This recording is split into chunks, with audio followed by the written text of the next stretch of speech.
ભાવનગર લઠ્ઠાકાંડને લઈને એક એક્સક્લુઝિવ દ્રશ્યો સામે આવ્યા છે। પ્રથમવાર જે લોકોએ ડુપ્લિકેટ દારૂ બનાવ્યો અને નાશ કર્યો તેના દ્રશ્યો સામે આવ્યા છે। ભાલના પાળિયાદ ગામે આ ઘટના બની હતી। ઇથેનોલ અને મિથેનોલ કેમિકલના જથ્થાનો નાશ કરવામાં આવ્યો। આરોપી જતીન જે છે તેના ઘરની બહાર આ જથ્થાનો નાશ કરાયો હતો તેના દ્રશ્યો સામે આવ્યા છે। પ્રથમવાર ગૌતમ સોલંકી, રઈસ અને અન્ય એક આરોપીએ ડુપ્લિકેટ દારૂ અહીં જ બનાવ્યો હતો। દારૂ યોગ્ય બન્યો ન હતો અને એટલે જથ્થાનો નાશ અહીં કરી દેવામાં આવ્યો હતો।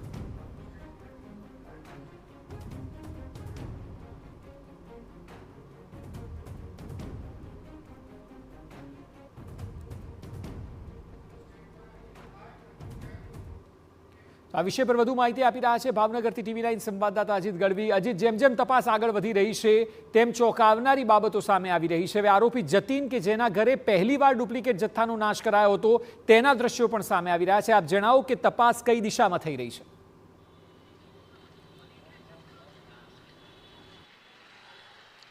અક્ષય, TV9 દ્વારા સતત પ્રયત્ન કરવામાં આવી રહ્યો છે કે આજે કથિત લઠ્ઠાકાંડ છે, જો કે SMC અને પોલીસે તો સ્વીકારી લીધું છે અને FIRમાં પણ નોંધ થઈ ગઈ છે કે આ લઠ્ઠાકાંડ છે।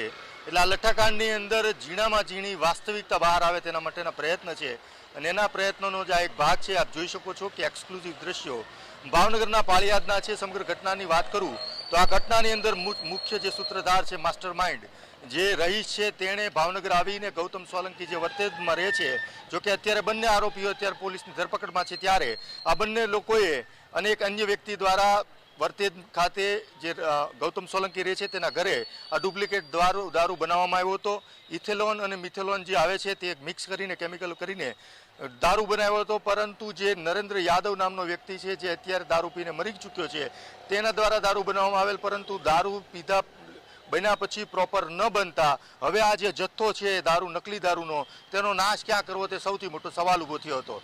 અને ત્યારબાદ આ દારૂનો જે ડુપ્લિકેટ દારૂ જે બનાવવામાં આવ્યો હતો, જે યોગ્ય ન બન્યો હતો, તે ભાવનગરથી આશરે 35 થી 40 કિલોમીટર દૂર પાળિયાદ ગામ છે, જતીન નામના એક વ્યક્તિ છે, તેનું પણ અત્યારે આરોપીમાં નામ છે, તે જતીનના ઘર પાસે કોઈ ન ભાળે તે રીતે ઠલવી દેવામાં આવ્યો હતો। આ દારૂના જે જગ્યાએ ઠલવવામાં આવ્યો છે તે દારૂના દ્રશ્યો, એક્સક્લુઝિવ દ્રશ્યો TV9ની સ્ક્રીન ઉપર જોઈ શકો છો।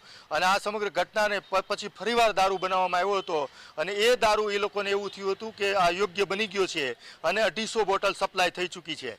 એ ભાવનગર પોલીસે જે માહિતી આપી છે, SMCએ જે માહિતી આપી છે તે પ્રમાણે 130 થી આજુબાજુની જે બોટલો છે તે કબજે થઈ ચૂકી છે, પરંતુ બાકીની જે બોટલો છે તે છૂટક છૂટક વેચાણી છે અને જેને લઈને અનેક લોકો, અત્યાર સુધી 8 લોકોના મોત થઈ ચૂક્યા છે।